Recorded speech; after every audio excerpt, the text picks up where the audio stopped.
a crazy amount of money out there. The competition also is very high. People were working for Jiffy. I fired them. Okay, I will not answer. We were one of the top 3. I don't know how it works. Jiffy means like fast. It's a big scale company now. That's very hard to actually close the deal. We didn't eat for the whole day as well.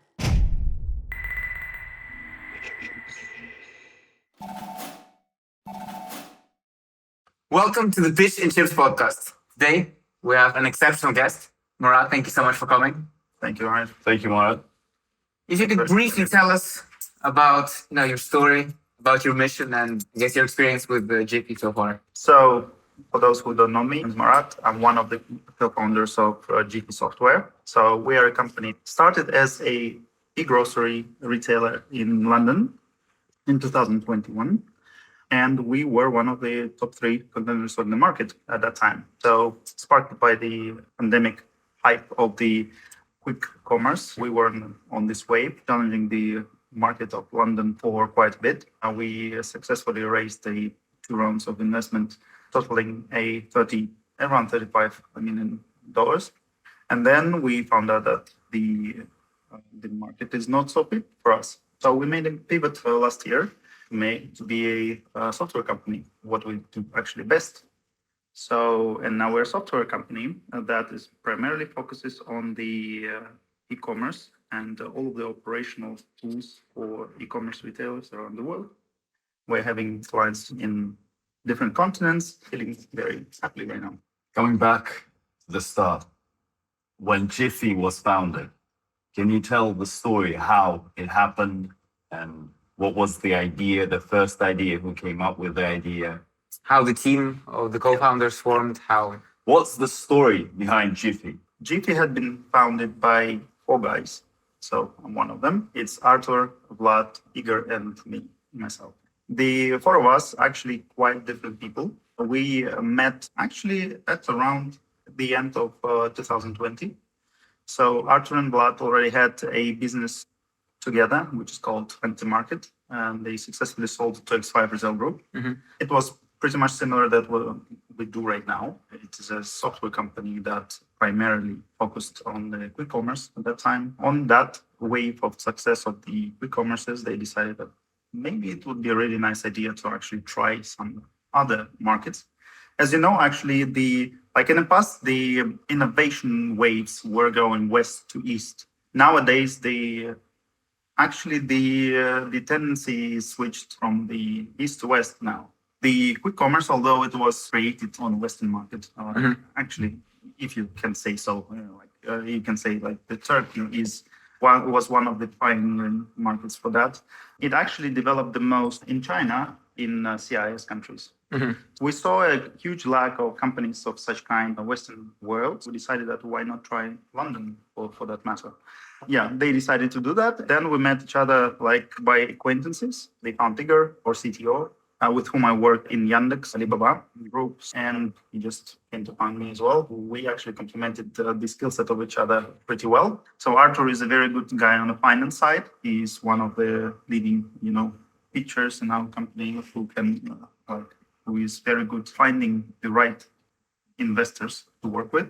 And also he's very good leading the administrative part of the businesses. Vlad is really, really strong CEO. So he was before a CEO of QPV company. Mm-hmm. And then he led, when Antimarket was purchased by X5 Retail Group, he led a food tech department of X5 Retail Group. So which is at the moment as well quite successful. Igor is a strong tech guy, had like a leading roles in the Yandex Market, Alibaba Group, social commerce, and overall front-end development, plus overall technical side of the things. And I was leading the operational product side and operations overall. Yeah, so the warehouse management, delivery fleet, and coinciding operational product. For us, we decided to actually open a company in the UK. It was really funny because we did this, we basically bootstrapped that. Like our first store was in a self-storage on Edgware Road. It had no electricity outlets. So what we had to do, we charged all of the devices the night before.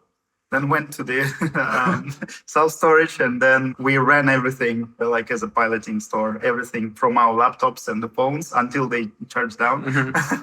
We're off the battery. Wi-Fi? No Wi-Fi. No. It's, No Wi-Fi. There's only one 4G. bulb, and that's it. Haha. Yeah, just that's the hustle. Yeah. During that, all of the sites outside were closed. We didn't eat for the whole day as well. Because like it was like empty outside. Good thing that we have this. Yeah, Chips. That's actually really great. Eat it. Our chips are great. Yeah. Okay, Yeah, so actually, that was the garage. Thank you. for- Very much. Yeah. Yeah. Thanks for coming. Thank you for coming. You too. Thank you for being here with me. Yes. That was the garage for the Jiffy, because each startup is Yeah. incubated. Has to be started. It's the mother. It's the mother. Yeah. It's like there's a joke. Apple was started in the garage. Microsoft was started in the garage. Yeah. It's like you just need a garage. They had their own garage, and we actually rented out a self-store. So by that, means to be that we must be greater than them in the end. But Just let's see. wondering, how much was the rent? I think it's 500 per month. 500 Okay, pounds per month. that's good enough. That's a good, yeah. Yeah. Good deal. Yeah. Yeah. All the students listening to this podcast. Yeah. There's a good location Good here. student housing. Actually, these self-storages are used for the summer storage for students who are actually traveling outside of the city to store their things up there. And when the new semester starts, they just come back and take their stuff.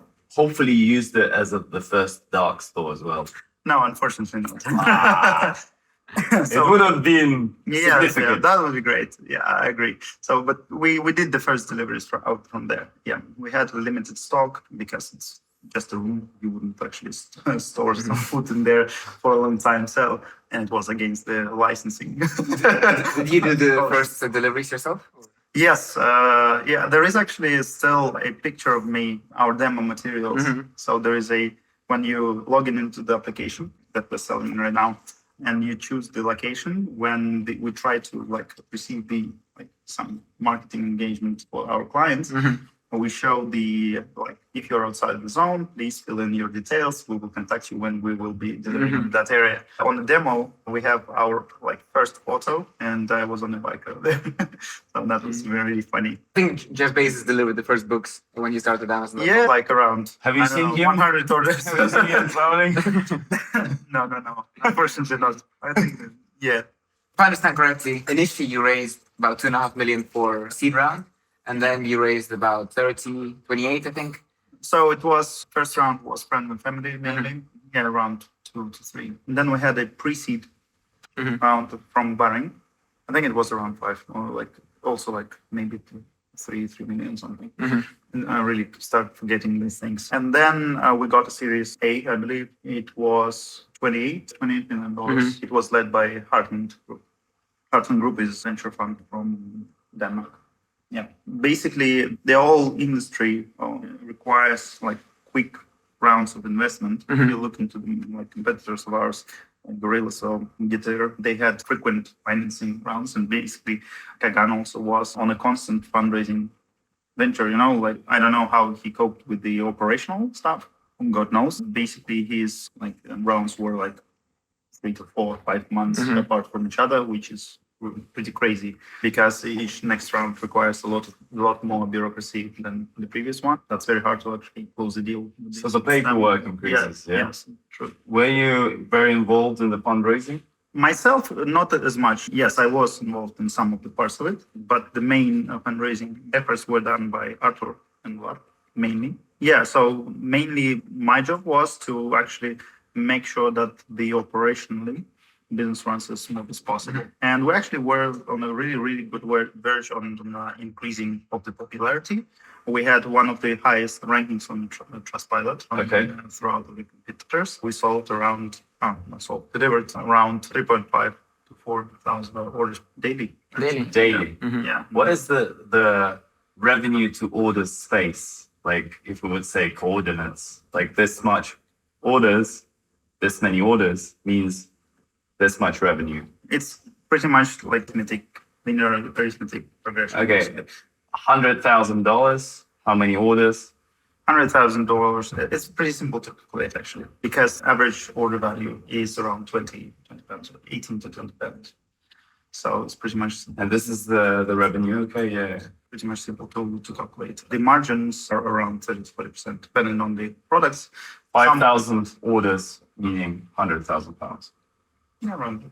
In terms of the whole business model, because as you mentioned, Jiffy and all the other competitors, they have to get lots of investments because they have to open lots of dark stores. They have to spend a lot on marketing. So which bit did you find the hardest? Was it the keeping up with the pace of opening stores? Was it, finding those clients postcode by postcode and signing them into your brand specifically?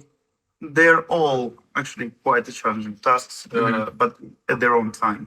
The things that are challenging first is finding right people to work with. Like as a startup, actually, this is the key thing. Basically, we had troubles finding a right marketing lead for us. Basically, the user acquisition first month was quite challenging bit for us. But then we found Oleg, who is really incredible guy who knows about the B2C marketing quite a lot, and he is quite a data guy. We still have ties with him, working with him on different projects. And that bit actually started to be solved really fast. And we saw a lot of demand actually on the market as well. The demand was actually booming at the end of the year when we started the operations. The challenging bit of making the offline operations in London are the locations. So there is a lot of, so the market of the locations is quite different from the markets of the locations in Eastern countries, like for example, UAE or some Arabic countries or China or like CIS, etc. So because there is a clear distinction between industrial and commercial zones in London, setting them apart from the just sleeping areas, like just chimney pots, as we call them. Yeah, and because of that, the areas where it can open are limited geographically. So you just cannot be in the center of the demand. And for the quick commerce, you must be in the center of the demand because you must deliver in 15 minutes. You can do that Eastern world pretty easy because you have mixed, the zoning is not that great in those cities.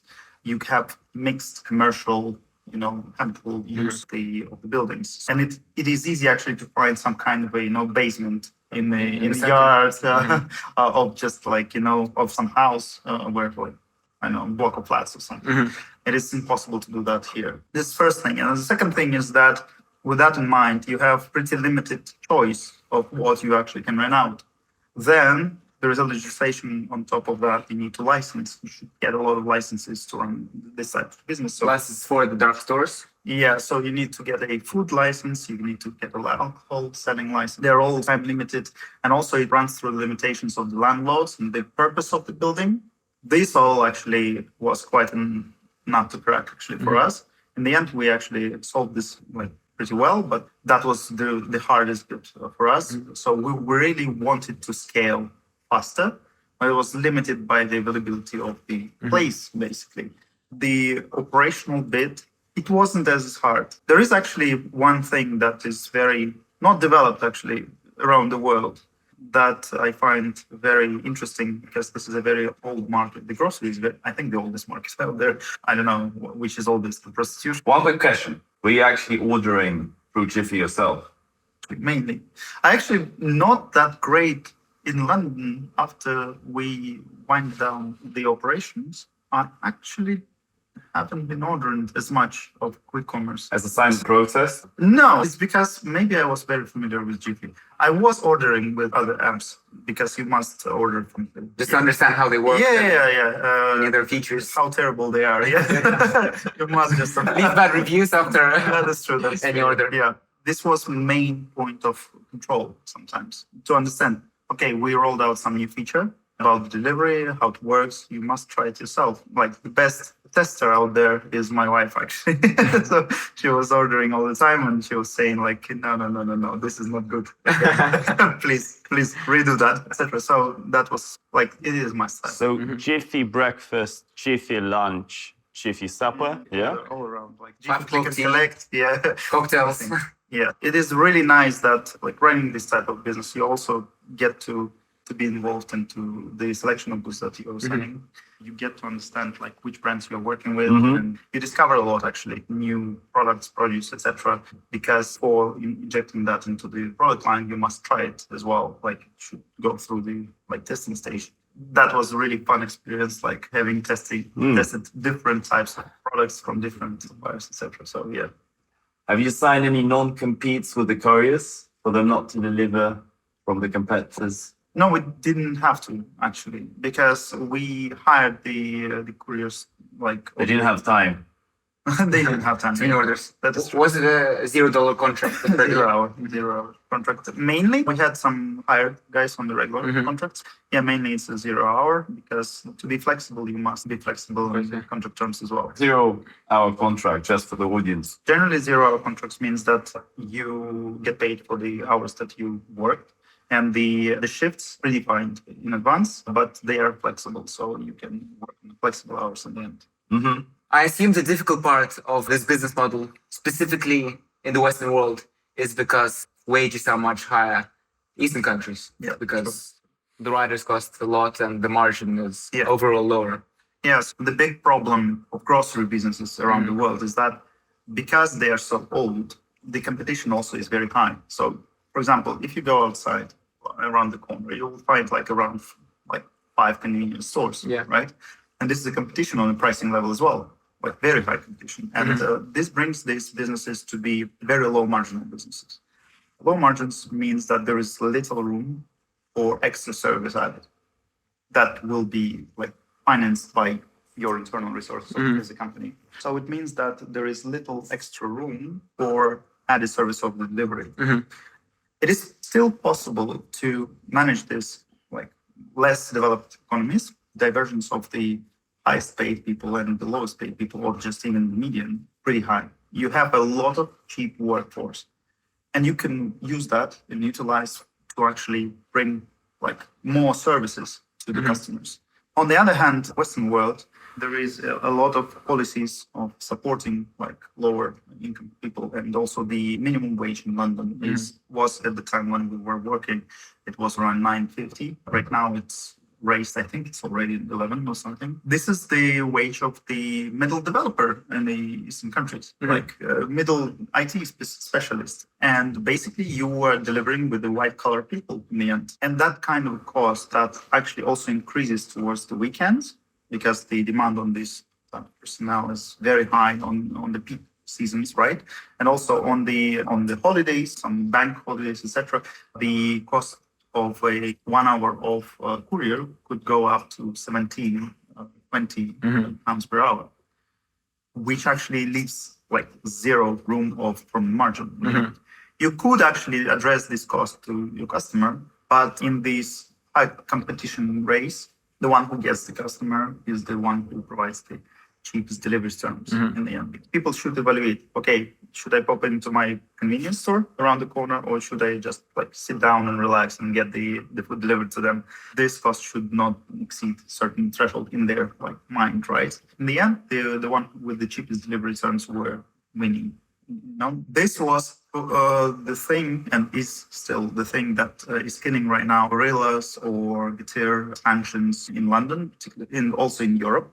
Same thing is happening in the US. Recently, they actually made a law that the couriers should be earning much more. Like I think it was $18 per hour, something like this.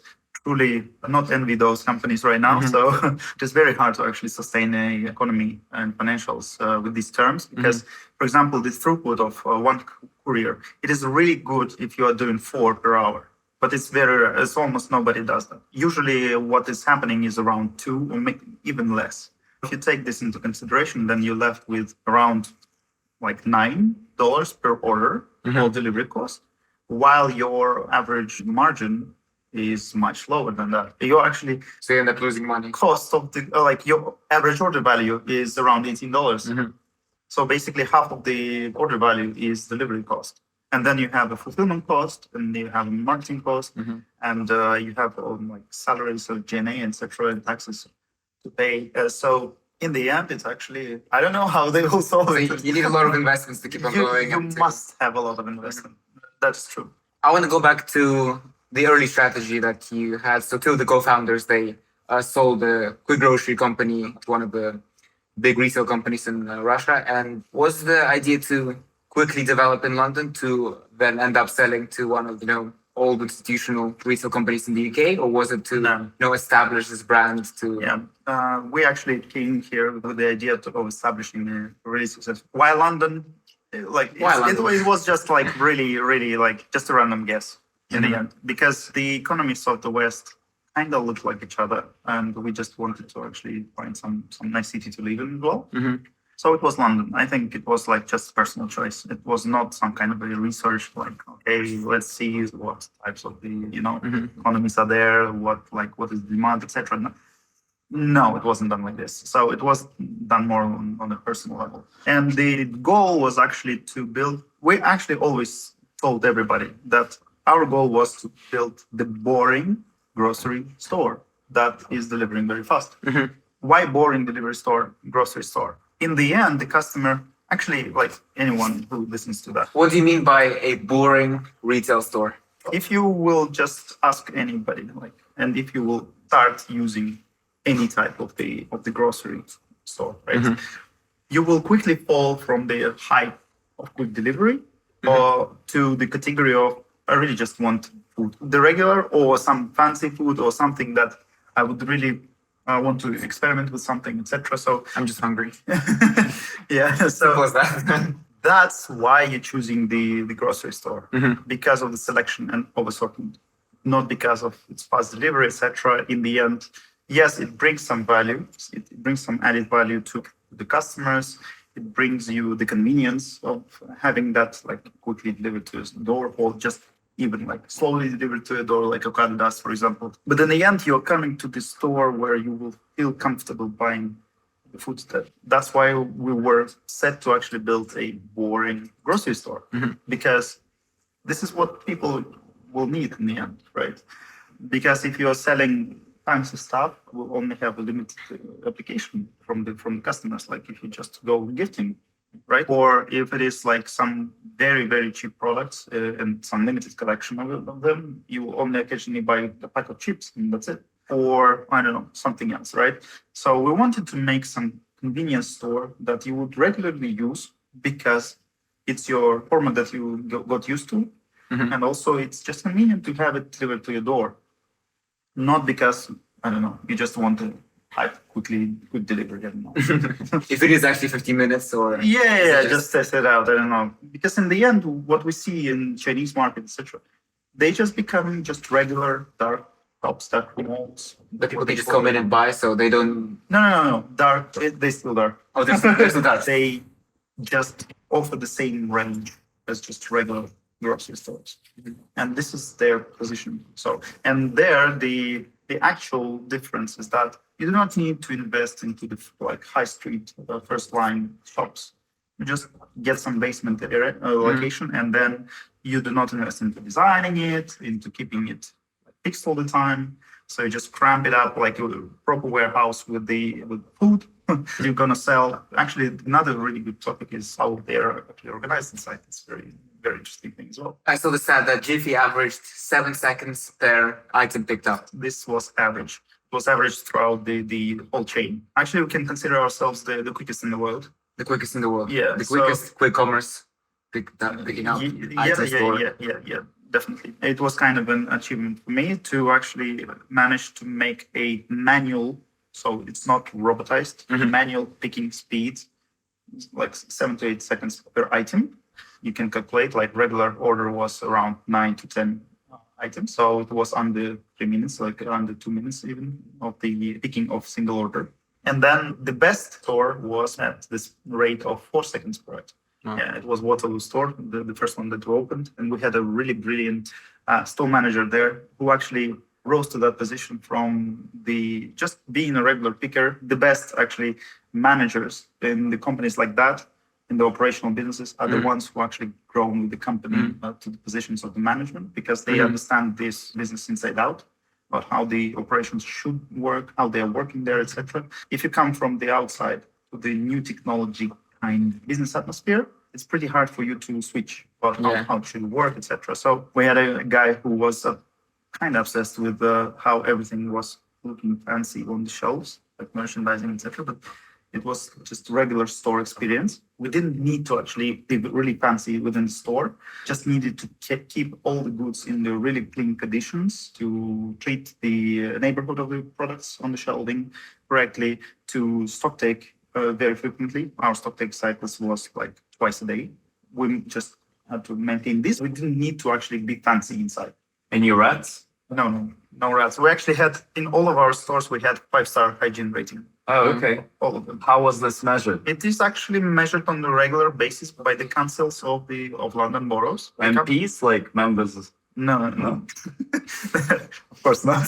So it actually is a standard regular procedure. If you go outside in London, you will find these ratings written on the doors, like 1, 2, 3, 4, 5. They are measured against some criteria about the hygiene inside of the premises. And we were rated 5-star all of the places. None of them got 4 stars. Okay, so nice. It was impressive stats like having 5 stars. Interesting thing actually with the picking is not that it was only 4 seconds. It was also the picking accuracy. Our framework was maintained on a high, like stock keeping was maintained on a high level of precision, had a fulfillment rate of 99.99%, Wow. which means that out of 10,000 ordered items, we didn't deliver only one. And usually if we see into the statistics why we didn't deliver this one item, it was usually because someone did the poor job of identifying the damage. So it was like cramped up cans or like, I don't know, just broken carrot or something like this. It wasn't that we didn't find the item. It was because the item was not in a condition that we would want to sell to the customer. This part is kind of impressive because in a grocery area, like when you look into the regular, like kind of, we call wide open stores where you pick, like what Sainsbury's would do or like Waitrose would do, Ligro, etc. You have a fulfillment rate of 86-ish. Like if it is 90%, it's marvelous. From the customer's perspective, everything that is more than 5% is very impactful. They feel that they can be let down with the delivery. If it was almost 100%. Wow. Actually, we had weeks of 100% fulfillment rate. Some of the stores were doing only for 100%. So, and this is what actually was really nice about that. And I don't know any other grocery business that does it like this at the moment. Even the most advanced ones on the CIS, like base and also in China, they don't do that. Amazing achievement. Yeah, that was great. Yeah. So with all this very impressive stats, 5-star hygiene rating, 100% accuracy of picking up items, I think Jiffy reached a milestone of 20 million ARR in one of their final years as a quick commerce business. Yeah. I want to touch on the pivot. Why these impressive stats did Jiffy decide to pivot towards a software as a service business model? So there are several actually reasons for that. So first of all is the model was not sustainable in its core because of this combination of the wages, the salaries of the staff, and also the unit economics. And the second thing is that we understood that we have a like kind of demand for this type of the software that we were building inside the company. So we actually came from a really like enterprise level software companies. Like we were participating, like me and Digger were participating in building really high-tech advanced warehouse management systems, delivery systems, order management systems, and other stuff like this. We were really like advanced out there in regards to competition. And we saw that by building some of the partnerships during Jiffy time with Brewdog and also Unilever. Knowing that, we decided that, okay, so if this business model is that capital heavy, it's very hard to actually fundraise all the time. Yeah. Also, like with this crisis that began with the war as well. So we decided that, okay, it would be much better to preserve the money that we still got, pivot into the software company as we did before, but to try it on another level. Because one thing is to like sell products in Russia overall. The other thing is when you do globally. Also values much more. The path to profitability is quicker. And this is why we pivoted in the end. Yeah, that was a really hard decision actually, because we had quite a lot of stuff and staff. We had around 21 stores. 21 stores. Running, and also 5 of them were going to run. And we had around almost 800 people in the company. Yeah, and then we decided that, okay, if we just not doing the fundraising all the time, and at that time it was already clear that it would be really hard to start fundraising after post-COVID because of this whole going down on the markets. And we decided let's not risk it because burn actually is quite high in this area. So if you were following some of the news with the Gorillas, for example, they were burning around $75 million a month. $75 million a month. Yeah. Wow. At some point, which is ridiculous. Basically, you can build like lots of companies with that. Yeah. Yeah. Just like blowing up the factory each month. Yeah, kind of like this. Yeah, yes. And it could be sustainable in the end if some, miracle happens. The possibility of the bringing the wages down can be there, or maybe not bringing the wages down, but increasing the margins at least could be done, or like working on a different set of assortment can be achieved. In that scenario, it is possible to actually in the economics, but we didn't see that at the very moment at that time.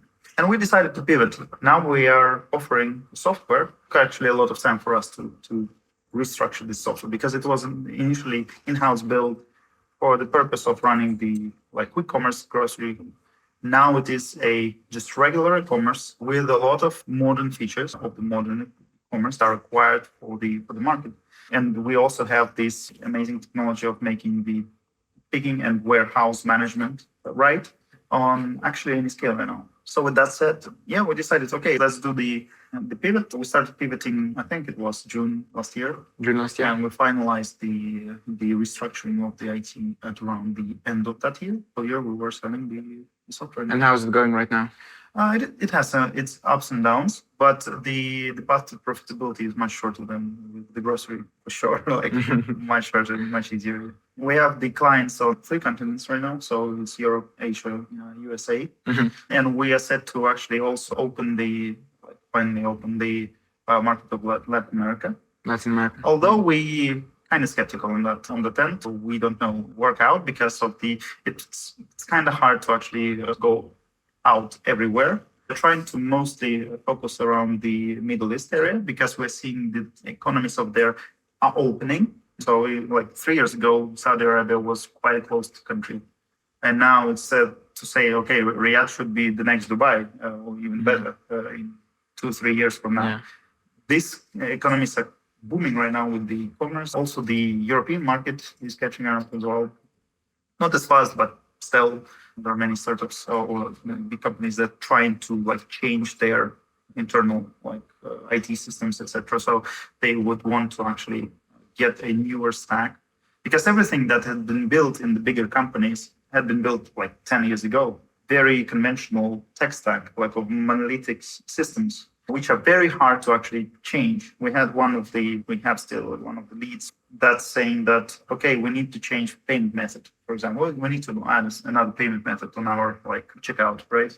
And it was estimated by their dev team to be taking around 6 months to implement. 6 months to implement? Yes, it's because of so IT in older companies tend to be like that. It was chaotically developing all the time. So you have some kind of a basic system that you either test or you build it yourself, and then generations of different people built around it whole zoo of different functionalities. And then when you try to switch one off, you everything else is just. Companies are varied by size of the employees. How many employees at the very last stage did Jiffy have? 800. 800. Mostly couriers? Courier pickers. Yeah. It's a big scale company now. Yeah, it's considered a big company, enterprise level, huge company. Although currently it's much smaller, we have around 35. Have you ever used these couriers for other purposes rather than delivering goods? Because it's an army, isn't it? It is. It is like an army, yeah. And you feel yourself like a general. Actually, I said it once in one of our celebrations of a new year of 2022. No, actually, we didn't use it. You cannot say use. We didn't ask them to perform any other tasks. It's mainly You can recruit them protest against Gorillas and 800 people. No. We're actually fair competition company. So have you ever tried racing against the competitors, ordering the Gorillas at the same time Jiffy, trying to see? No, we didn't do that, but we did the games and competition between the stores. Yeah? Yeah, so we had a table of the performance that was set up against the stores and was done in a fun manner. So that, like, who's the best today, for example, or something. Who's the like this. champion? Yeah, something like this. Yeah, that actually was really cool. Our staff liked. And then he receives the free order from Jiffy. As a No, reward. there was different types of bonuses, but Mostly alcohol. Unfortunately, not. We couldn't have the alcohol as a prize because we had a very diverse. Any exciting stories with the couriers? Yeah, so running a big company means that you must be considerate with a lot of different beliefs and like nationalities of the people, etc. And you must really understand what they would like to do on job, etc. So we had one Catholic that was working with us who did like to work with the alcohol because some of the lines were having the Casillero del Diablo wine. Casillero del Diablo? Yeah, Casillero del Diablo is quite a popular wine actually. Oh, it's a wine. Yeah. Okay. Yeah, we had to actually put him on another position within the company because it was against his belief and faith to actually touch the things of that are related Of to the devil. Yeah, that are having devil in the name. Yeah, I see. yeah, and also the same thing can be applied to the Muslim people who sometimes do not want just touch alcohol in general. So you have to be considerate in this regard. Which actually made us learn a lot of things about like how to build a really sophisticated culture in the company so that you can treat different beliefs equally. And What would you say was your corporate culture like? it was mainly the business culture. Yeah. We didn't try to actually think about any type of the culture that goes through, even thinking about like differences in people because we thought like everybody is equal. Everybody should have full opportunities of growth in the company. Should be like, I think it's called meritocracy. The most skilled one gets to be like raised, promotions, etc. In our like culture, it was like hardworking culture of people who wanted to actually excel at what they do. Culture of like people that were trying to actually build an exceptional product. Now that's why the best people I'm truly saying that the best people that we had managing the warehouses were the like previous speakers in the end, because they were really understanding how it is working and how it should work in the end, because they found out it from the very ground. They found it actually our basis of operations. That's like the McDonald's philosophy that the best business managers are the ones who came as crew because they understand all the small details, all the small. Yes. They understand the framework and the philosophy of the company. And truly, like it would be impossible to have this 4 seconds plus almost 100% fulfillment rate had not we had it. Many players in the market had stated their value proposition. Different players in the market had different value propositions. For example, Canadian Tiggy had the delivery proposition, delivery under 15 minutes. What was Jiffy's value proposition? So our value proposition was almost similar at the beginning, but then later on it was best value for his money and also like quick delivery to the customers. We didn't aim to 15 minutes because we had a like more longer runs of the couriers because we had bigger zones to actually cover because of this property availability problem. In the end, for Jiffy, it was good value for his money and quickly. And how would you choose the location for the dark store? We had kind of complex analytical system set up in the end. That was account the people living in the areas, the unsuccessful orders. These are the people who tried to order with us, but didn't fall into the current delivery zone. So we gathered all these statistics and found out the heat maps of the demand. Which was really helpful for us because you already have demand. You just open this store over there. You get the boost in the sales without like pumping a lot of money into marketing and of the traffic and the road system. Heat maps of the demand. Is it useful?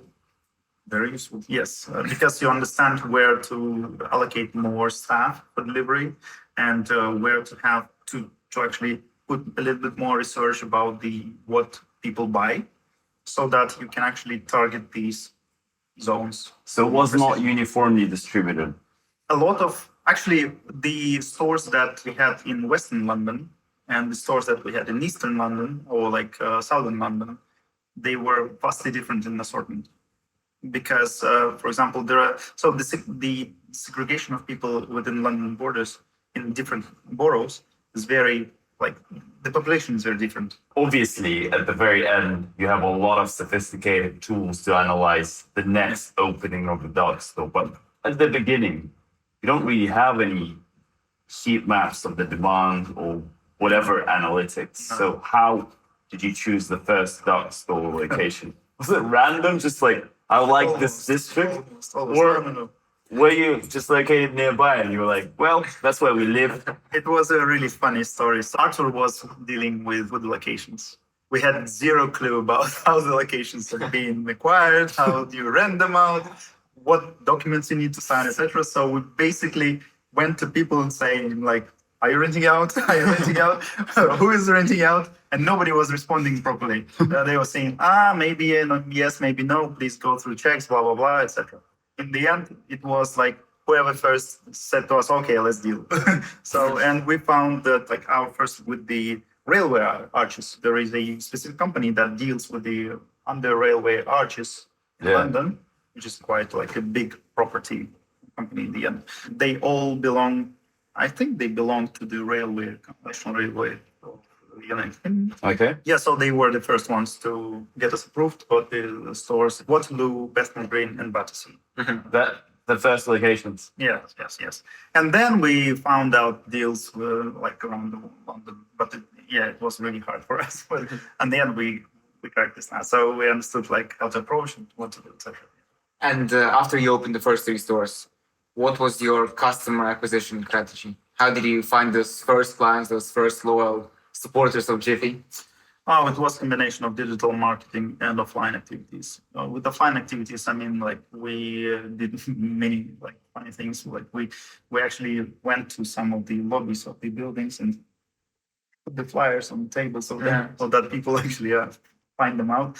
It was kind of difficult job to actually make, and also then we got some subscriptions from the like some angry councils because our flyers were around the place, on the neighborhood, and trash cans, etc., everywhere. Yeah, so it was basically the combination of the digital marketing and also groups, like some groups on Facebook and some other social media who were giving out the promo codes saying like, okay, guys, new service, and more or less friend. Yeah. Jiffy means like fast, Jiffy right? means, we are almost right there. And that's why the bird. The bird came later. Coming back to technical stuff, a lot of the people who are ordering through these apps, they do not really understand most of the time how complicated the app is underneath because it looks very simple, right? True. It's just a delivery app, whatever. I just order chips, then I have the chips in 20 minutes, and then I eat the chips. Yeah. Mm. You know that there is actually a very funny metric in the food sector that is called click to eat. Click to eat. Yeah. Well, how many clicks? No. It's like how much time does it take from clicking checkout button until you start eating the food? How do you know when they start to eat? It's just when it arrives. and when it's arrived, Wow. plus maybe 10 minutes. Something like this, yeah. The most successful marketing campaign that you... Oh, that's very hard for me to answer actually, because there were so many of them. We had these buses ticket with Any data science that you used? lots of it. Please share. Data science, like machine learning. Machine learning, AI, recommendation engines, or maybe would you shoot recommendations, personalized recommendations So- inside the basket, Yeah. recommendations inside the store? So we had different engines. They were not AI and sophisticated ones, because the groceries are actually the field where the repetitiveness of the purchase is very high. So the most converting recommendation is actually you bought before, which is like lazy task to do, and we actually did it. So What you actually ordered yesterday predicts what you will order today. Kinda, yeah. So the selection of the items. It doesn't mean that you will order like the set like that all the time. It means that out of the selection of 10 items, and 80% of the cases, you will buy one of the products out of the selection. So, and this recommendation pattern is the highest converting in groceries. It is not the same in other food areas like restaurants or something else, and it is not the same with electronics or some other appliances or fashion, etc. So because you have bought the black dress, it doesn't mean that you will next time black them anymore, right? So, but in groceries, if you bought milk, it means that you're into milk probably, and you would buy milk once again. Mostly you were using heuristics rather than Heuristics, yeah, mainly heuristics, but lots of different kinds of them. So frequency-based? frequency-based, the category-based, the location-based, and different combinations of them, and also the cross-sale product. So we recognize which items are bought quickly together and try to recommend them to the customers. Collaborative filtering? Yes, as well. Yes. How well did it go? I don't recall right now, actually. Wouldn't say like for sure. So, KPIs were to target the basket size, right? So the eventual yes, target was correct. to increase the Correct. check of the Correct. customer. Correct. The main driver actually of the increase in check is free delivery threshold, mainly. Free delivery Yeah, threshold. yes, yes. So you're putting like free delivery threshold on orders higher than £10 or £15, you get a free delivery. How do you determine this boundary? It is determined, actually, it is an engine that runs automatically. It depends, first of all, on the base level. Like, for example, there is Monday. Monday is Tuesday, actually, the least purchase day. So, least buyer activity on Tuesdays. Because on Mondays, people buy something. Okay, Monday's the Something. hardest day. No, I no. buy a lot of shit. No. I eat it the rest. On Mondays, you still plan something for a week. And Okay. you still buy something. On Tuesday, it's not a free weekend Uh-huh. day, and it's already not planning day. Basically, the least purchases we get on Tuesday. And is that only for quick commerce, or do you know that's another? No, it's generally in groceries like that. We were talking about the engines. So we had this surge mechanism. So the thing is that in this type of business, the Fridays, the Saturdays, the crazy peak in demand days in the end. You cannot actually have so much staff to actually like fulfill the demand. Yeah. Because if you have so many people, then on Monday you do not need them anymore. So what you're trying to do is you try to actually surge it by hiring up the delivery cost and Yeah. also the threshold for the, yes, you're cutting your demand, but you delivering to those people who really need the items to be delivered. They want to pay extra for that. So the engine was actually recognizing this demand, also the occupation of the fleet, the weather conditions, and the time of the day to actually set up the. So there is a concept of subsidized consumption that DoorDash used at the start when they were actually selling pizzas for the price lower than the supplier would. Did you do something like that at the start? No, unfortunately, we didn't. We actually did it later on down the road. In the beginning, we didn't do that. This was one of our findings that you can actually attract more demand with that. Yeah. How well did it work in terms of maybe figures, numbers?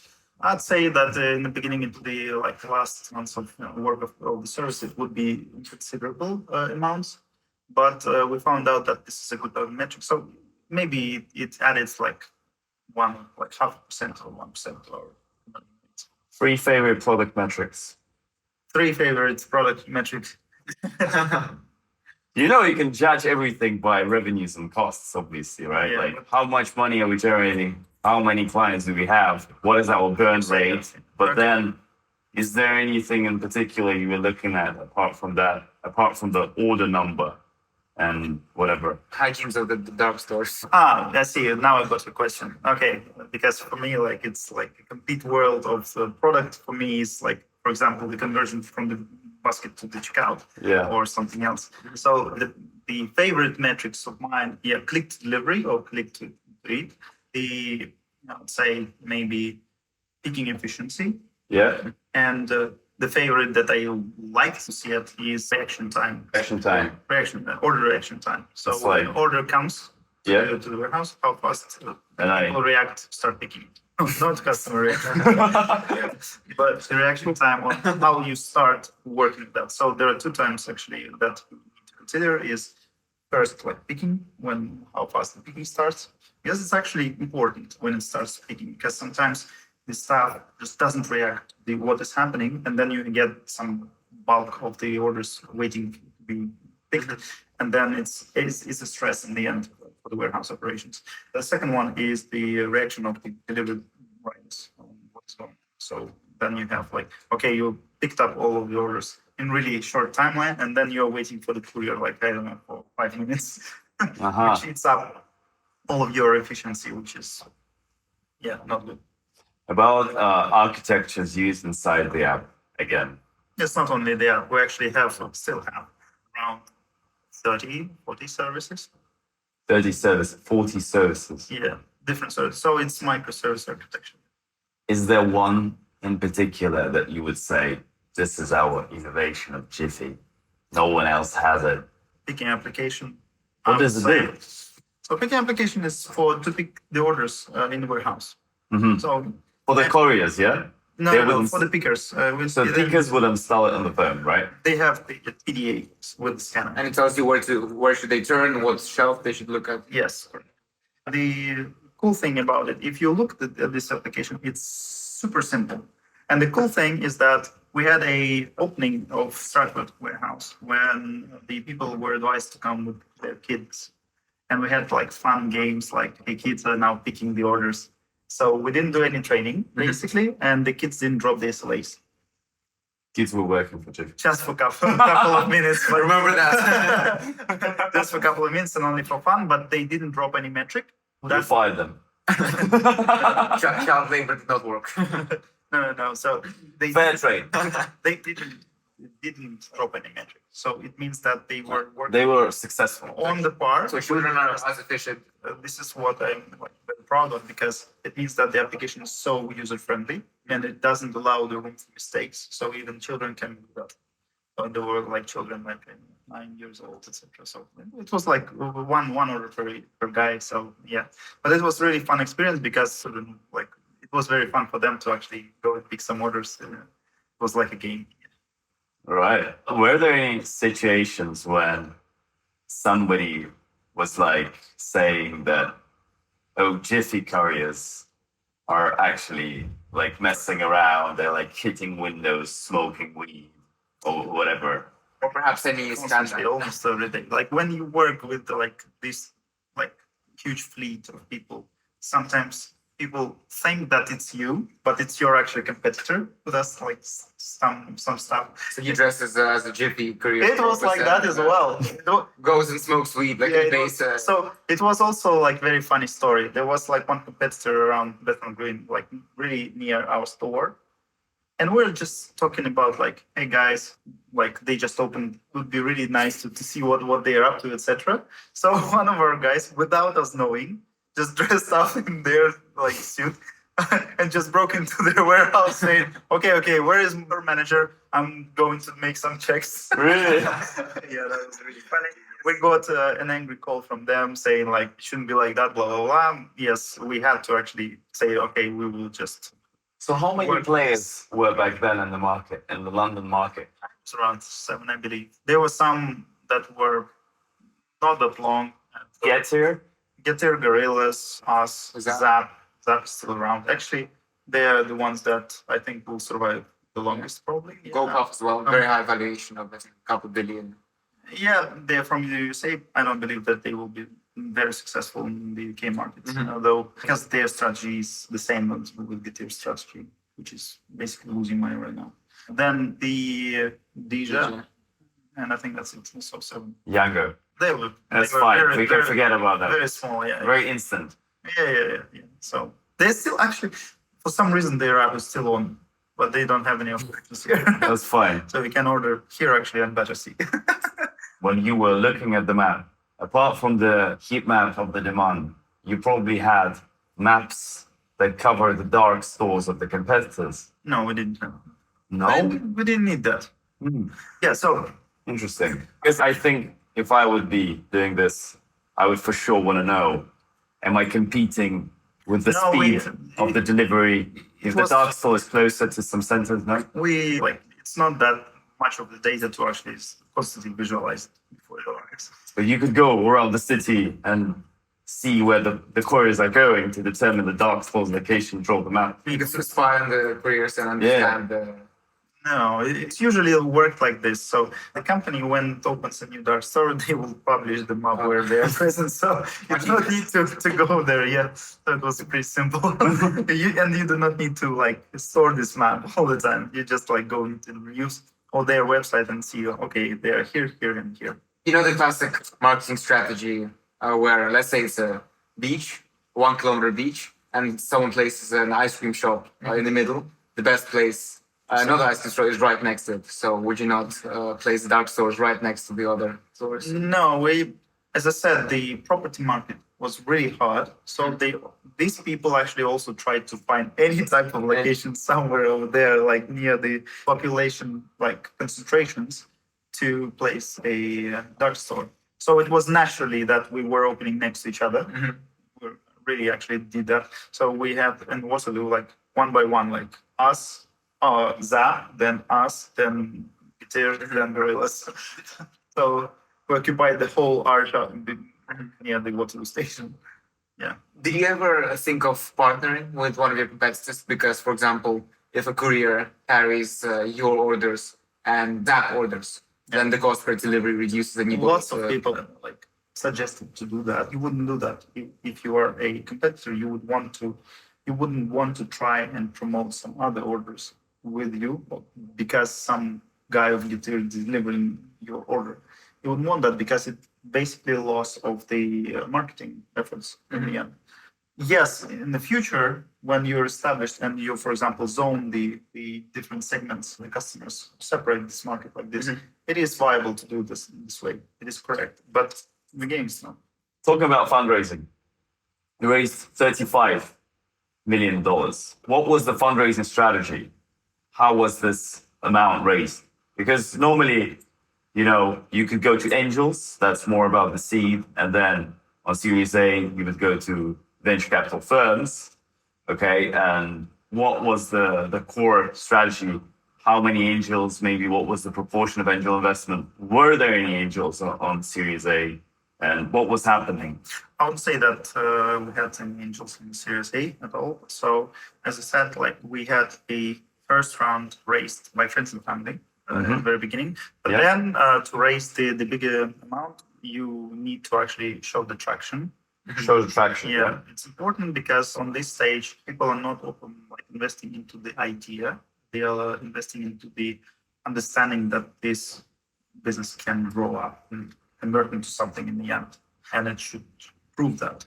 And for the grocery businesses like Jiffy, the traction was the amount of orders, the GMV, the revenue. What was the specific? Basically, the investors look into the capability of the team to grow a successful business.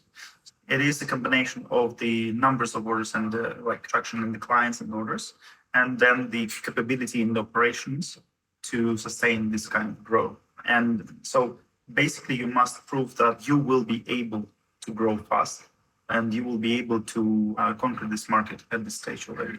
So when you had the numbers, like you realized this is the time I need to go, or was it like I have 2 months and then the runway ends and there are no funds and that's why I'm going early? Doesn't matter, I need to raise. So what was the motivation to start the Series A fundraising? What were the figures approximately? And what was the traction that led you to understanding that you can close such a big round? So the first half a year is like the first stages of investment. It's always you're trying, not always, it's mainly the purpose of it is to understand if the model is viable. So the seed rounds, etc., are directed to actually understand if this team and this business model is there a product market fit? Yes, and generally speaking, so this is what we were doing in the first 6 months. We're trying to understand, okay, are we doing the right thing? Is it going to work? Were you? Etc. Were we the right people to run this business model as well? Yeah, that's true. So, but we were looking into these questions. It was really important questions to us because we might have opened like 3 stores and then it just doesn't work. and then it is not viable actually to raise more money. So when we understood that we have actually a traction and we're going forward, we decided to raise the Series A. Yeah. And there's always the hard question of how you value startups. How much equity you give away to the funds or to the angels or to the FFF. In the Jiffy's case, if you can touch on perhaps the valuation and the... I wouldn't say about it too much, but I can tell that there's actually no clear answer in the end here. It all depends on the pre-money, post-money valuation of the company. That is, in our case, mainly done on the ARR basis. ARR. Yeah. Accrued recurring revenue. Annualized contract. That's for the audience. Yeah.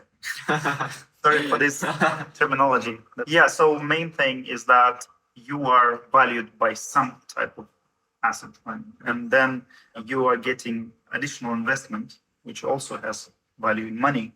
And then you get the final number of valuation of your company in the end. So, and then also out of that, you can calculate how much actually investor gets the share, how much the team that gets the share. Yeah. What were the stats?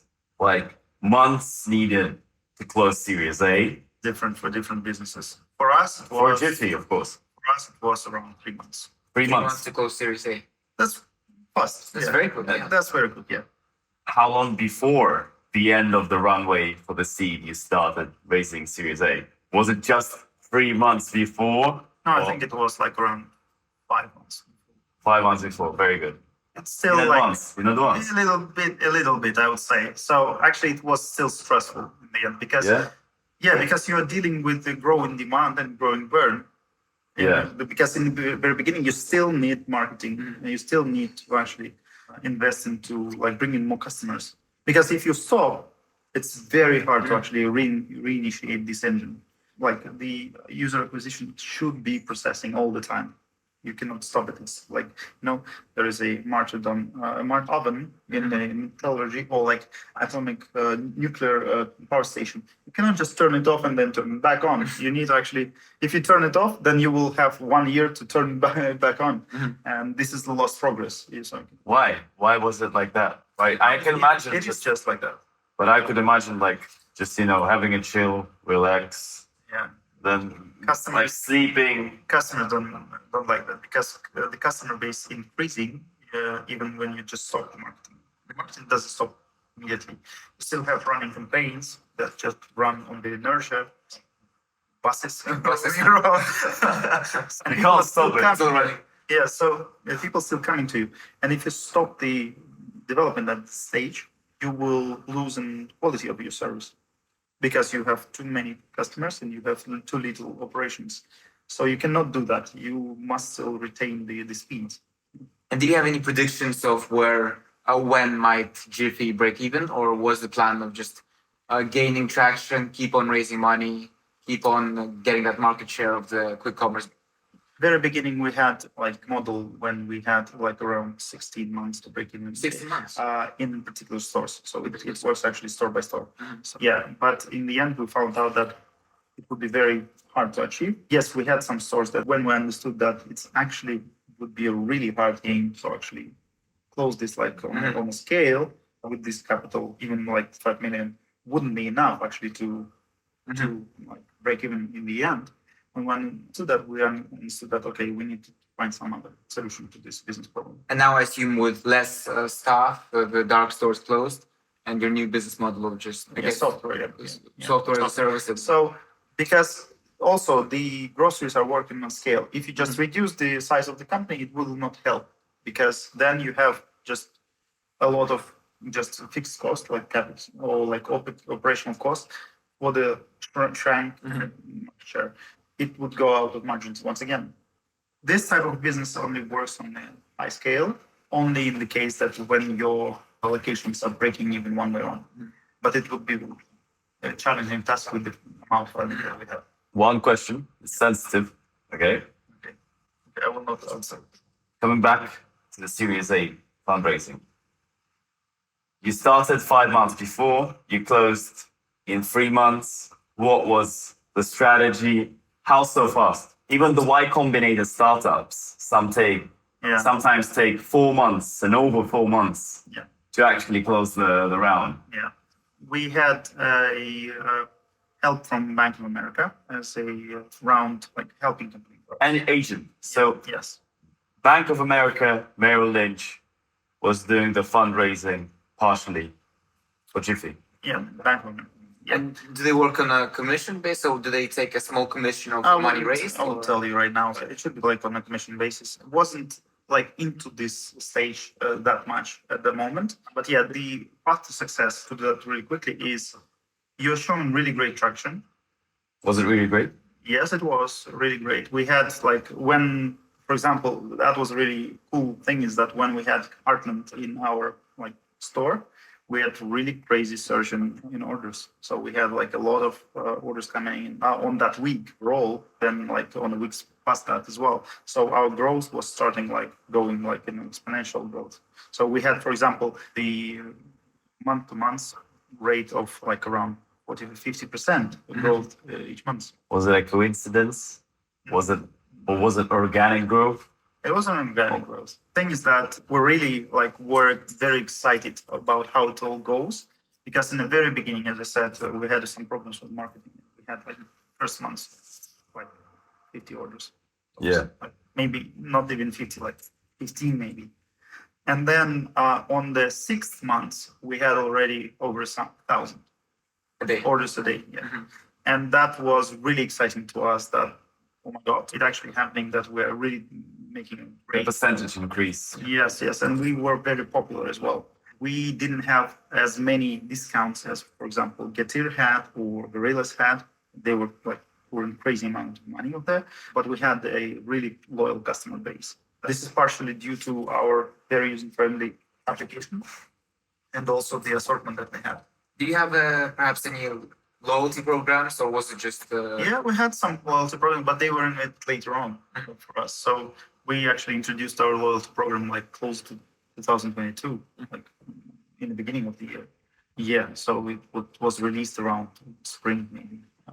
But our main loyal customer base was built up by then already, like partially at least. So they were building up from summer of the previous year. So from even early beginning. Why? Because we had a really transparent way of tracking the couriers. We were very on point on delivery times, and we had a very user-friendly application.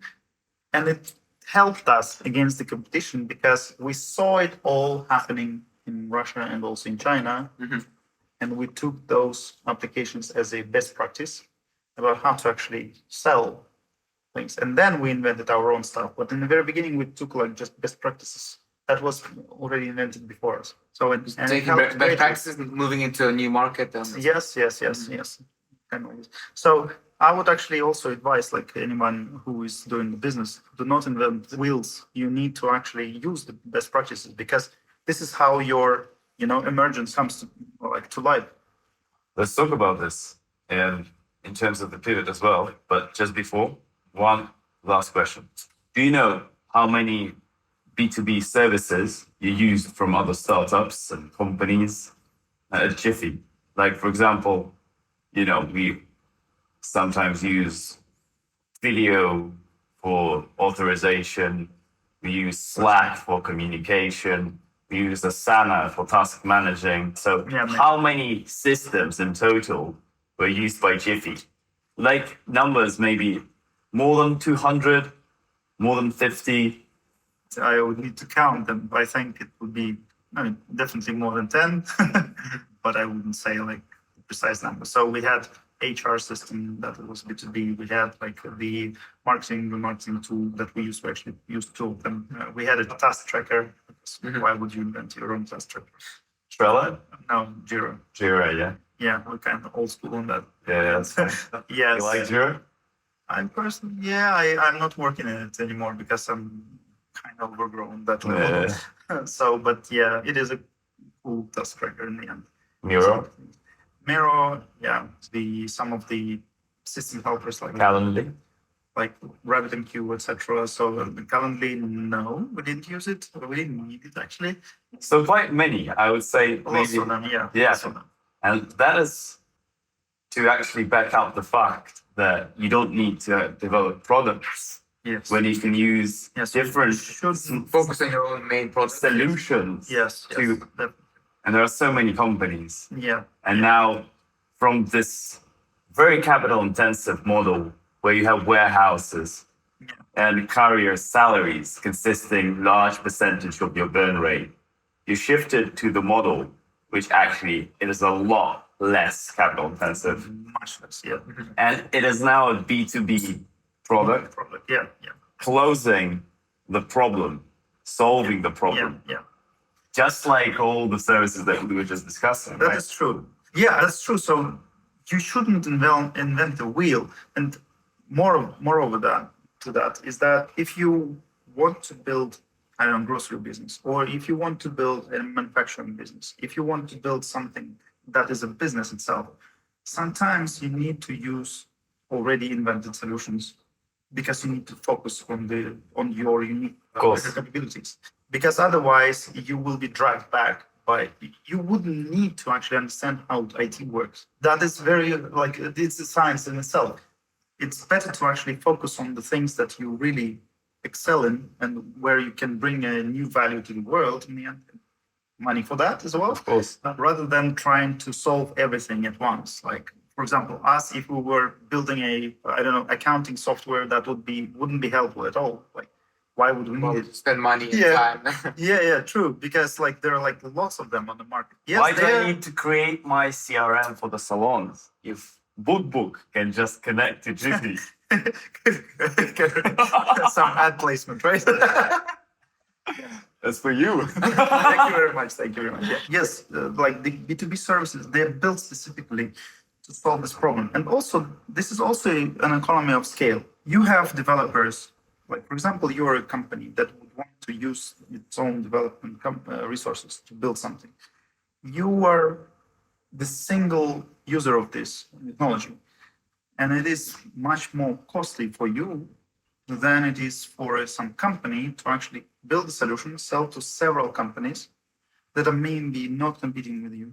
Even though they are competing, it is not a technological advantage, probably. Yeah, Jiffy is not about that, but some of them are like this. But that functionality would be much cheaper to you in the end. Because, for example, Jiffy, it costs on average, like if you get the SaaS version of it, it would cost you around, I don't know, a cost of 150? One or two Jiffys, much more complicated. So 1 or 2 developers a month. But you will get a functionality that you would, by your own, build in like, I don't know, 3 years. If you would use like these developers, you get immediate value of that. This is actually amazing. Please tell how much time it takes to integrate Stripe, for example, because I know many founders, we share knowledge and, many of them are launching products and obviously many of them are using Stripe and, sometimes they take a week to integrate. What about using Jiffy for this task? Like if you're doing it yourself, like the regular timeline for integrating a payment provider is actually months at least. So with us, we can actually integrate to any type of payment provider within days, like 1-2 days. Stripe, IDM, anything. And that's only for e-commerce businesses, or No, any like e-commerce? so we have our OM order management system, which is the way that it actually is the way to connect different types of external services or internal services to it. So we can actually build up a really quick integration to that within matters of days to any type of service. It's just we need an open API documentation or even some closed API documentation to actually work on. And it's because of the architecture level. Could you compare your average week before the pivot and your average week after the pivot? Yeah, it's very different. So my average week before the pivot is opening emails, trying to find out and read through the operational problems that we have during the night and also during the day.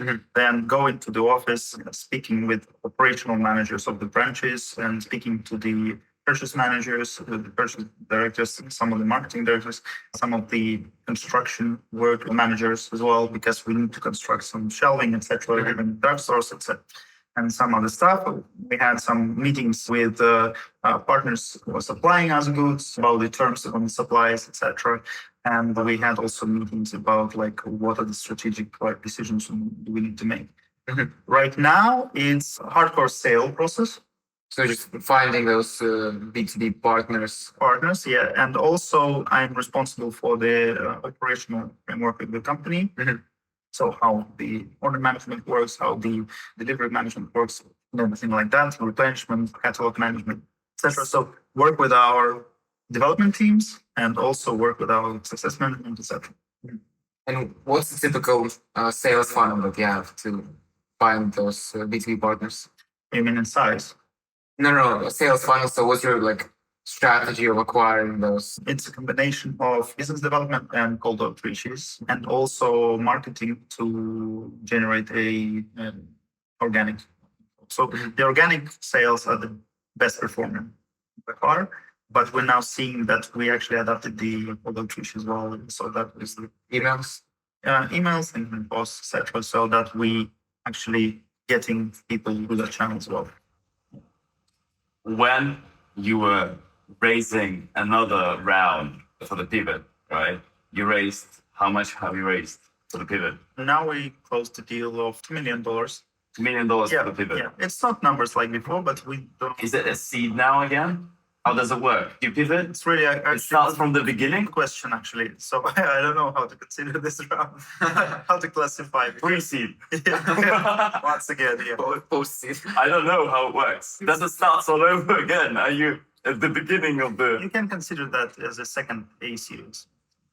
Okay. And what was harder to raise? 2 million after the pivot or the 2 million after 30 million? 2 million after the deal because of the prices that currently is on the. You were raising in the current environment, right? Yeah. How much time did you spend raising? Actually, also pretty quick.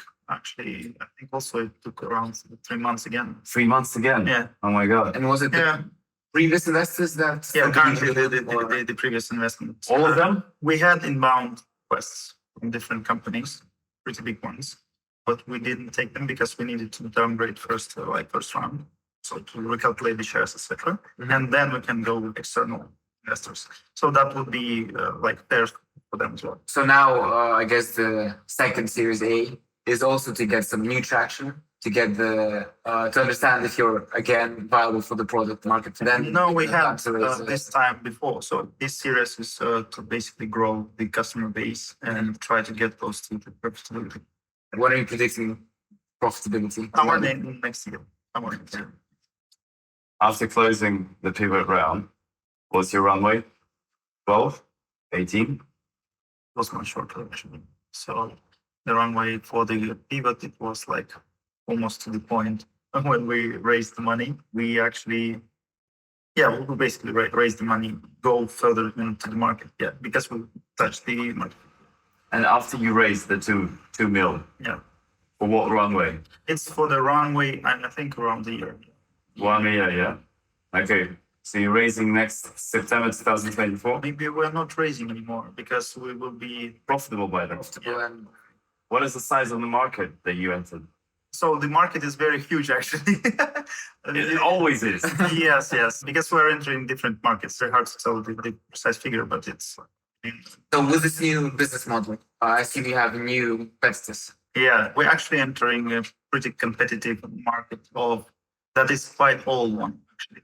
So the thing is that the companies that are making the e-commerce for the other businesses, there are lots of them.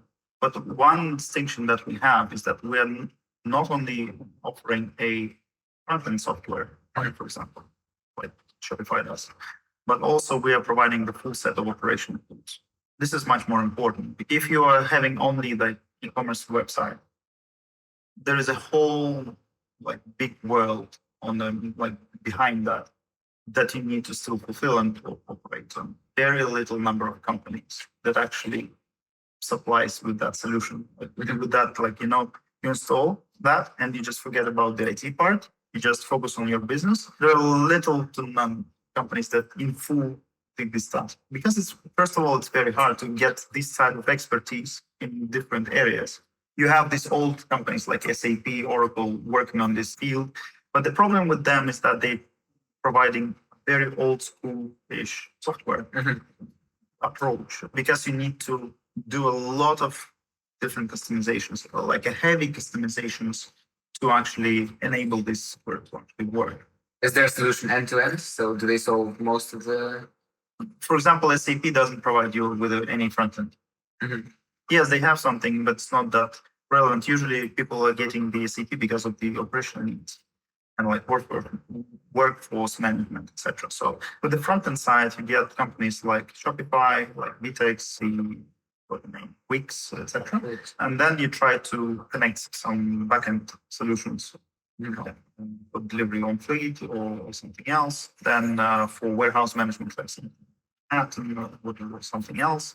And then on the you need some accounting part, and you need some content management, etc. So replenishment solution is Too many subscriptions, too many things. Yeah. and then you need basically inside of your company knowledge about how it all works together to combine it all together. Because if you just say to the companies, okay, integrate, they will not do that because who will take the lead, who will take the. You will need to have this kind of knowledge inside of your company. And what we are closing is like what we have as a competitive advantage is that you do not need to think about it. You need to only like sign a deal with us, and we will build this for you. Like we will set it up for you. What is the length of the sales cycle? Oh, it's different for different sizes of the businesses. It's from 3 months to 1 year. Wow. Yeah. Some of the companies that we're engaged to, like in the very beginning, was still in talks. Very active Wow. talks. Is this in talks about commercial aspect or just how you will integrate your How system? that would be integrated, how that would work, and also very well aware of. So it's a top 150 companies in the world. Fortune 100. Yeah. And could you share a bit on your new business model? Do you charge subscription? I guess Revenue model. A revenue model. So it's Monetization. Okay. share a bit on your new revenue model. So do you charge a subscription? Do you charge a commission of their revenue? So It actually depends on the client, because in the B2B it's very sensitive how you price. Because, for example, if you get a percentage from the GMV and you work with Rolex, that would be crazy. Like, even if like 1% of the GMV, it would be strange to them to buy the services when your like 1% is like, I don't know, tens of thousands of dollars, right? Or hundreds of dollars. Whereas like if they go and like build their own software, it will be cheaper in the end. It depends on the industry first. Yes, we become industry agnostic because this is the part of the redevelopment that we did. So we're not selling to groceries. We're selling to every part of the type of the business there is. We kickstart with groceries. So our first clients are actually from F&B sphere. In the end, the pricing is, there is a fixed part usually, and there is some variable because we need to sustain the support fees in the end. And what do you think, like startups and founders, they often get advice that they should focus on a niche. They should first, capture this niche, and then they should horizontally develop further. So then why are you selling to all e-commerce industries? Why not focus on just the single groceries or cosmetics? This one, but we're targeting the companies who particularly struggle to build the overall landscape of the e-commerce. We're not targeting the companies that are trying to actually do them. We're not targeting everybody. We're targeting specifically the enterprise segment mainly, and we're targeting the companies that do really want either to switch to online correctly, like from their offline business, or they are struggling with their current IT environment, so that they would want to actually shift it to the modern one that will enable them to scale faster. So this is the main strategy that we have. And also, yes, like our main line through the previous year was F&B and groceries. Now we're going industries. Yeah. From the product space perspective, it looks like what you're building is very horizontal because it has so many different clients all around, right? Many different industries and segments of the industries. Would you see as if it can create any problems from the positioning point of view perspective, or? To be honest, it's very hard to get into the market with the complicated problem. People often who looking for solutions like that, they actually are looking to solve some particular problem first. And then when they get to understand, okay, I have actually problems in different areas of what I do. and then they find you as like a partner. Yeah. So, but it's very hard to actually to engage with that.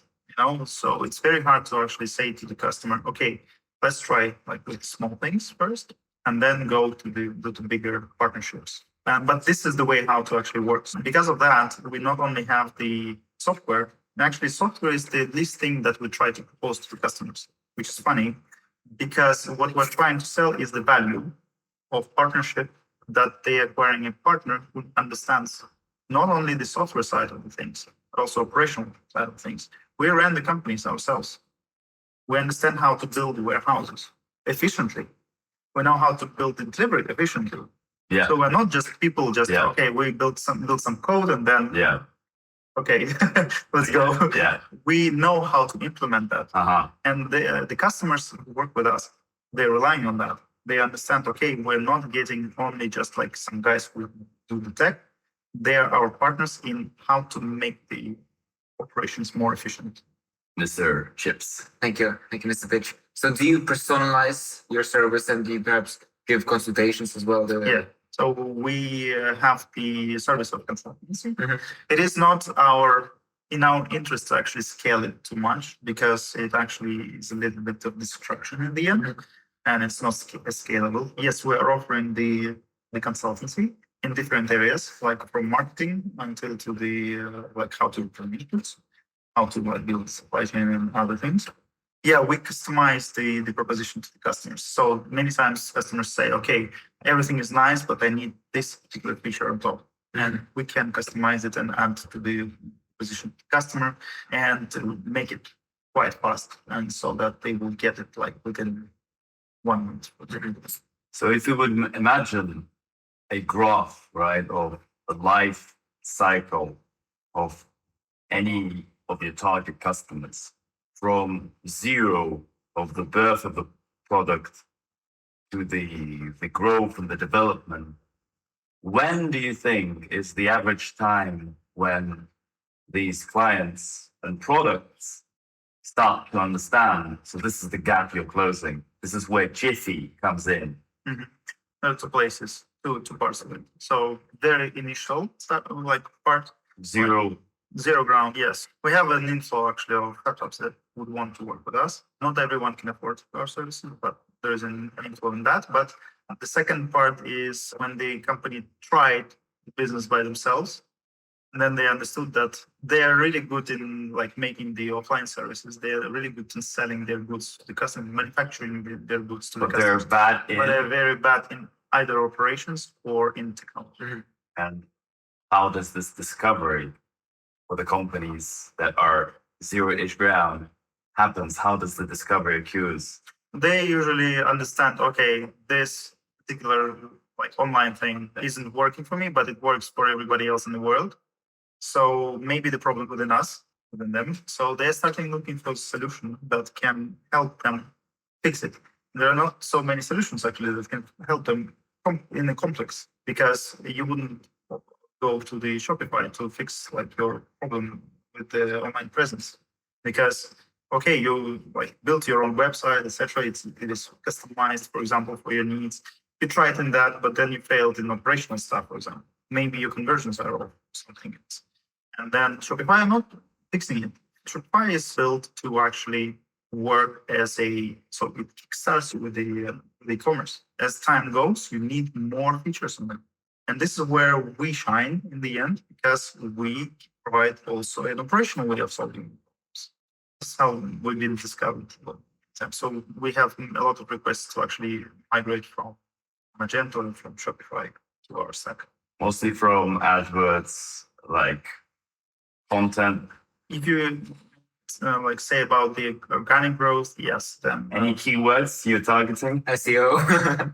yeah. So the keyword, we're actually constantly experimenting with that as well. So we have some keywords about the overall e-commerce, or like automation of the e-commerce and The semantic canon.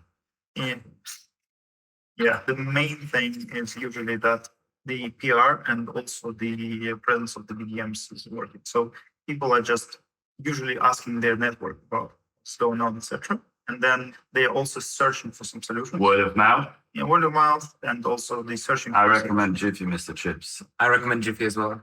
solutions.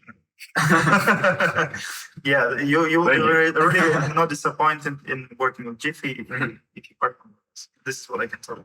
Where do you see Jiffy in 5 years? Apart from Pitch and Chips again. Yeah. Okay, I see our company very strongly on the Gartner Square. Gardner Square. Yeah. Big office there. No, Gartner Just Square corner is shop. okay. That's great. Again, some terminology. So Please elaborate because not yes, everyone's of course. familiar. So this is a company that does ranking of the services by their popularity and the market share, and makes a digest of the companies that are strongly leading in certain areas. I see our company as a leader in the e-commerce sphere, for the B2B e-commerce sphere for enterprise products in 5 years from now.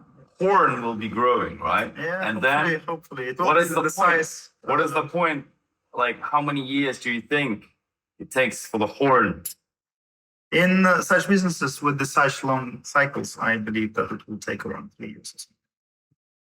3 years. 3 to 5, maybe 7 years. Yeah, actually, if you look into Shopify or some other companies that are all of a sudden over there and unicorns, are actually, if you look into the history, they're actually very old companies. Because in the B2B sphere, the cycles is very long. Yes, thank you very much I use the product. for renaming ourselves. From Jiffy? Yeah, it will be called the Maybe for the Pitch and Chips. Whisper it to us. Yeah, so it will be named the Cloud Retail. Yeah, Retail. because in this sphere, the name that is more established company, like more like conservative, works a little bit better. And also, we need a name that sounds nice in different languages. Jiffy is not well sounding in some of the languages. For example, Cloud in Arabic, Retail. In Arabic, how does it sound in Arabic? something like a dirt or something. Close to poo. It's very close. So, Cloud Retail. You heard it here first. At the Pitch and Chips podcast. Thank you. Thank you, Marat. That's it for Thank you very today. much. Thank you so much. Thank you. The chips were really nice, but they stayed for too long. Oh, yeah. One comment for the chips. The chips are great. As your pitches. That's my chips. My chips, his pitches. Yeah. Mr. Chips, as always. It's the very best. Yeah. Nice. Thank you so much.